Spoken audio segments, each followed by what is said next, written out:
रघुपति राघव राजा राम, पतित पावन सीता राम, ईश्वर अल्लाह तेरो नाम, सबको सन्मति दे भगवान। इस तरह के भाव के साथ, इस तरह की सोच के साथ जब लोग बात करते हैं तो लोग ज़रूर नोटिस करते हैं, क्योंकि ये देश गांधी का देश है। मैं बता दूं आपको कि देश में तरह तरह के आंदोलन होते हैं जो उग्रता का रूप लेते हैं और किस तरीके से लोग अपनी बात को मनवाने के लिए ज़बरदस्ती करते हैं, लेकिन जो सत्य का आग्रह करते हैं, वो जो गांधी जी को फॉलो करते हैं, वो तो बहुत ही आराम से और बड़ी समझ से, शांति से अपनी बात रखते हैं और सरकारें सुनती भी हैं, क्योंकि शांति में कही हुई बात का महत्व अलग होता है। मैं बता दूं, यहाँ पे जंतर मंतर पे आज यही हो रहा है कि रघुपति राघव राजा राम की धुन बज रही है और कुछ लोग जंतर मंतर आए हुए हैं, बात कर रहे हैं अपनी। मैं बता दूं कि ये जो राष्ट्रीय मध्याह्न भोजन रसोइया कर्मी वेलफेयर एसोसिएशन है, उसके तत्वाधान में ये प्रोग्राम आयोजित किया गया है दिल्ली के जंतर मंतर पर। साइकिल से चल के लोग आए हैं और क्या संदेशा लाए हैं, आइए उनसे ही पूछते हैं। सर, साइकिल से चल के आए हैं, पहले तो नाम आपका और कहाँ से आए हैं? सर, मेरा नाम मृदुलेश है। मैं उत्तर प्रदेश के जनपद बदायूं से चल कर के आया हूं और लगभग 372 किलोमीटर साइकिल चलाने के बाद में मैं कल साइकिल से राजघाट अपने साथियों के साथ में पहुंचा, जिसमें मेरे सहयोजक मृदुलेश और मेरे साथ में सह संयोजक हर्षवर्धन जी, सह संयोजक हरीश जी और मेरे जो और साथी साइकिल से कल पहुँचे हैं। पुष्पांजलि देने के बाद में आज हम उन्हीं की जिन्होंने देश को आज़ाद कराया, जिन्होंने इस हिंद को एक स्वतंत्र हवा दी। आज 75 वर्ष पूर्व होने के बावजूद भी हमारे संविधान निविदा के कर्मचारी गुलामी की ज़िंदगी जीने को बेबस हैं। माँ गंगा का आशीर्वाद लिया, क्योंकि बदायूं के पास से गंगा निकलती है, बदायूं एटा के बीच में से, तो क्या माँ गंगा का भी आशीर्वाद लेके आए? क्योंकि मोदी जी तो कहते हैं ना मैं आया हूँ ना मुझे लाया गया है, मुझे तो माँ गंगा ने बुलाया है, तो आपने भी माँ गंगा का आशीर्वाद? देखिए, मोदी जी बहुत कुछ कहते हैं। हमने रामगंगा भी पड़ती है बरेली के पास में, वहाँ से एक मंदिर बल्लिया गांव पड़ता है, वहाँ से माँ का आशीर्वाद लेने के बाद में रामगंगा हम बीच में पड़ी, उनका आशीर्वाद अनूपसर में लेने के बाद में फिर हम यमुना जी का आशीर्वाद लेने के बाद में फिर गांधी जी का आशीर्वाद लेने के बाद में आज हम तमाम बड़े बुजुर्गों आप सबका आशीर्वाद लेने के बाद में आज फिर गांधी जी की शरण में बैठे हुए हैं और अपनी बात को रख रहे हैं।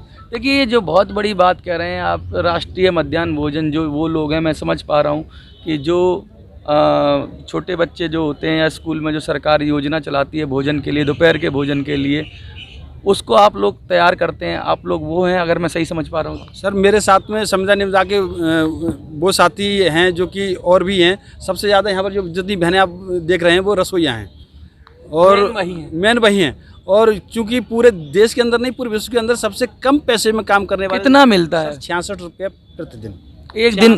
प्रतिदिन। एक दिन की मजदूरी? एक दिन की मजदूरी है। दिल्ली में तो कहते हैं कि 400 रुपये, 500 रुपये से कम तो अगर देते हैं, 600 रुपये भी बोलते हैं कहीं कहीं, तो वो तो न्यूनतम मजदूरी का नियम है। तो सरकार खुद ही 66 रुपये दे रही है, तो मुझे समझ में नहीं आता, क्या पूरा दिन काम नहीं कराते हैं, एक आध घंटे करा? सर, पूरा दिन तो छोड़िएगा, पूरे दिन से ज़्यादा काम करना पड़ता है। दूसरे, एक जनवरी और जून में काम करने के बावजूद भी पैसा नहीं मिलता है। तीसरी बात यह है कि हमारे हाई कोर्ट इलाहाबाद में पंकज भाटिया की अदालत ने ये निर्णय दिया कि इनको 2005 से जो न्यूनतम मजदूरी का बकाया रह गया वो दीजिएगा। दूसरी, इनको अब तक न्यूनतम मजदूरी जिन जिन वर्षों में जितनी बनी है वो है न्यूनतम मजदूरी इनको दीजिएगा। उसके बावजूद भी उत्तर प्रदेश की सरकार सभी प्राइवेट कंपनियों पर नकेल कसती है, उन पर कानून बनाती है कि तुम न्यूनतम मजदूरी दोगे, सुनिश्चित करती है, और खुद ही ऐसा कर रही है। क्या है सर? ये वो अपने आदेश को स्वयं ही पालन नहीं कर रही है। उत्तर प्रदेश के अंदर स्वयं कोर्ट के आदेश का पालन नहीं हो रहा है, जिसमें कि न्यूनतम मजदूरी का आदेश स्पष्ट दिया गया है और हम उसी की नज़ीर बना करके हम यहाँ पर सुप्रीम कोर्ट में भी इसकी रेट डाली है और वो जो कि जल्द ही उसकी कार्रवाई पूरी होने जा रही है। तो इन सब चीज़ों को देख सरकार अपनी ही बात को नहीं मानती है, कोर्ट की बात को भी नहीं मानती है। और जहाँ पर बात कही जाती है कि संविदा के कर्मचारी हमारे शिक्षा मित्र थे, उनको निकाल करके उन्होंने आज जो कि पूरे देश को प्राइवेटाइज किया जा रहा है। क्या कुछ दलालों के हाथ में देने की योजना है? जिस तरीके से नौकरियां कम हो रही हैं, नौकरियां सरकार में नौकरियां का मतलब आपकी सरकार में भागीदारी, क्योंकि आप भी सरकार का हिस्सा बन जाते हो कहीं ना कहीं स्तर पे।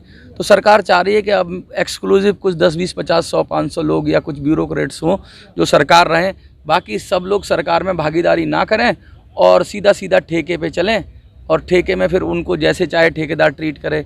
इस तरह का क्या सोच बन गई है देश की? बात कही जाए तो जहाँ पर ठेकेदारी प्रथा के लिए और अनुबंधन प्रथा के लिए ज़्यादा बढ़ाया जाता है, वहाँ पर सरकार की नाकामी आती है, मेरा जहाँ तक मानना है। और ये नाकामी सरकार की जाहिर कर रही, किसी भी सरकार ने ठेकेदारी प्रथा को बढ़ावा दिया है या देगी, वह जो कि अपने आप को बौना साबित करती है कि हम सरकार चलाने में सक्षम नहीं हैं। जैसे बहुत मांग उठ रही है, आप भी उठा रहे हैं कि 4 जो नए कोड, लेबर कोड जो बिल हैं, या 4 मतलब जो नए नियम बनाए हैं लेबर कोड के, उस पर बहुत बात होती है कि भाई उनको वापस लिया जाए। तो क्या है, क्या ऐसा लगता है कि उनके ज़रिए सारे मज़दूरों के हक़ और हुकूक लेकर उद्योगपतियों के हाथ सौंप दिए हैं, वो मन चाहे जब चाहे जैसे चाहे अपनी शर्तों पे काम करा लेंगे? कुछ इस तरह का है क्या इन 4 जो नए जो हैं? श्रम कानूनों के बारे में बात कही जाए तो जो श्रम कानून 4 की बात कर रहे हैं, उनको तो सरकार को तुरंत वापस लेना चाहिए, क्योंकि सामंतवादी जब थे, जबकि श्रम का कोई मूल्य नहीं था। अब कम से कम पूंजीवादी में ये होगा कि श्रम का मूल्य हुआ। अब श्रम का मूल्य होने के बाद बाजी मूल्य नहीं दे रहे हैं, उसके बाद में श्रम कानून को लागू कर रहे हैं, 4 श्रम कानून को, तो वही गुलामी, सामंतवादी से भी ज़्यादा और पीछे की हम व्यवस्था देखें, उस व्यवस्था को आप कहीं जाके उसको कर रहे हैं प्रमोट। तो ये जो मुख्य रूप से जो आपका है हक दो साइकिल यात्रा के माध्यम से, क्या कानून वापस लेने की बात है या न्यूनतम मजदूरी, या तीनों मुख्य विषय हैं आप? सर, हमारे तीनों मुख्य विषय हैं इसमें कि संविदा निविदा और मजदूर श्रमिक, जितने भी देश के अंदर जिनको 4 कानून वापस लेने की बात आ रही है, या जहाँ पर भी अब तक जो मानदेय की नौकरी है, संविदा निविदा की नौकरी है, वह एक गुलामी का रूप लेती हुई जा रही है। शोषण उस चरम पे पहुँच गया है, चाहे आर्थिक शोषण है, राजनीतिक शोषण है, सामाजिक शोषण है। वह शोषण आज के दिन में बहुत ज़्यादा अपनी ऊंचाई पर है। अब क्या लगता है आपको, आंदोलन को कैसे आगे ले जाएंगे? क्योंकि आंदोलन अपना जगह होता है, लेकिन राजनीतिक आंदोलन ज़्यादा होते हैं देश में, और ज़्यादा सक्सेसफुल इसलिए हो जाते हैं कि सत्ता बदल देते हैं लोग और फिर खुद बैठ जाते हैं। लेकिन आपका तो आंदोलन सुधारों के लिए, किस स्तर पे लोगों को जोड़ेंगे और कैसे जोड़ेंगे, और इसकी परिणति क्या होगी, मतलब इसका आउटकम क्या आएगा? आपको क्या लग रहा है, कुछ होगा? हमारा मानना यह है कि सरकार को इतनी निष्ठुर नहीं हो सकती कि 66 रुपये में काम कराए। अगर सरकार के लिए ज़रा सी भी चिंता है अपने देश की मेहनत कश लोगों की, तो ऐसे संविदा निविदा के लोग जो कि इतनी कम मजदूरी पर काम कर रहे हैं, उनका तत्काल उनके लिए न्यूनतम मजदूरी देने का काम करे, बकाया मजदूरी भी उनका देने का काम करे, तो जिसके कारण जहाँ कहीं पर भी उनका ये लगता है कि आगे आने वाले समय की जैसे बात कर रहे हैं, तो अभी हमारा समय 5 बजे यही कार्यक्रम में हमको सरकार क्या देती है, वो हमको आश्वासन देती है, वह आश्वासन का भी हम पूरा इंतजार करेंगे। 2 दिन का, 4 दिन का, जो भी आश्वासन देगी उसका भी मतलब आप कमर कस के पूरी तरह तैयार हो, चाहे वो कोर्ट की लड़ाई हो, चाहे वो सड़क की लड़ाई हो, हर तरह से तैयार हैं और सरकार को बताने की कोशिश करेंगे। और आपका ऐसा मानना है कि सरकार संवेदनशील होती हैं, अगर सरकार को पता चलेगा तो ज़रूर इस तरफ ध्यान आएगा। लगता है ध्यान आकर्षण की बात कर रहे हो ये पूरी उम्मीद है कि हमारे लिए न्याय मिलेगा। हम बेउम्मीद नहीं है, ना उम्मीद नहीं है। हमारे लिए कोर्ट से भी न्याय मिलेगा, हमको संसद से भी न्याय मिलेगा, हमें सरकार के नुमाइंदों से भी न्याय मिलेगा, हमारे मीडिया को बंधुओं का पूरा समर्थन मिलेगा, ऐसी हमें पूरी उम्मीद है। इसलिए आज हम पहली बार जंतर मंतर पर आकर बैठे हुए हैं। कुछ महिलाएं भी हैं हमारे साथ, आप कुछ कहना चाहेंगे सरकार से?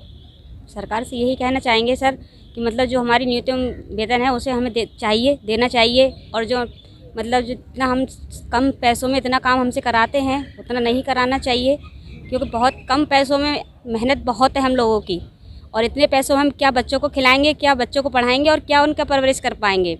बड़े लोगों का ये 2000 में नाश्ता भी नहीं आ पाता है, हम 2000 में अपना घर कैसे चलाते हैं ये हम ही जानते हैं। इतना सरकार को सोचना चाहिए। अच्छा, ये जो आप कह रहे हो, तो अब 2000 जैसे या 65 रुपये 66 रुपये जो भी बोल रहे हो आप, 2000 नहीं पर मंथली 66 रुपये जो भी बोल रहे हो आप, कितना चाहते हो, कितना हो जाए? 10,000 हमारा होना चाहिए।